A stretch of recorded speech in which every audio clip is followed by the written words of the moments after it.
বুঝেন গায়রত কি জিনিস? একজন মুশরিক বলছে যে আল্লাহকে চিনে না, কিন্তু তার গায়রত এতটা যে উটের পিঠে আমার স্ত্রী বসেছে বা আমার মহিলা বসেছে, আমি বিক্রি করার পরে সেই উটের পেছনে আরেক ব্যক্তিকে আমি দেখবো সে বসে যাচ্ছে, এটা আমার সহ্য হবে না। বলছে উটে আমি রাখবো না, জব করে দিয়েছে। এটা হচ্ছে গায়রত।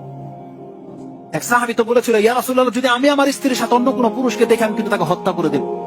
সাহাবীরা বলছে, বলি কি? রাসূলুল্লাহ বলছে, তোমরা কি তার গায়রত সম্পর্কে আশ্চর্য হচ্ছ? তার চাইতে বেশি গায়রত আমি মুহাম্মদ সাল্লাল্লাহু আলাইহি ওয়াসাল্লাম রাখি, আর তার চাইতে বেশি গায়রত হচ্ছে আল্লাহ সুবহানাহু ওয়া তাআলা। এজন্য আল্লাহ সুবহানাহু ওয়া তাআলা ফাহিশাকে হারাম করেছে। এই হাদিসটা মুসলিমে আছে যে আল্লাহর চেয়ে বেশি গায়রত আর কারো নাই, যার ফলে আল্লাহ সুবহানাহু ওয়া তাআলা অবৈধ সম্পর্ককে হারাম করেছে। আল্লাহ এটা পছন্দ করে না, আল্লাহ মোটেও পছন্দ করে না। যেটা আল্লাহ কোনো পুরুষ পছন্দ করে না, এটা আল্লাহ পছন্দ করে না। আল্লাহ পুরুষদের মধ্যে বা মানুষের মধ্যে এই ফিতরত দিয়ে দিয়েছে যে একটা পুরুষ কি যত খারাপই হোক, ওকে পছন্দ করে যে ওর মেয়ের সাথে, ওর বোনের সাথে অন্য কোনো ছেলেকে দেখুক পছন্দ করে।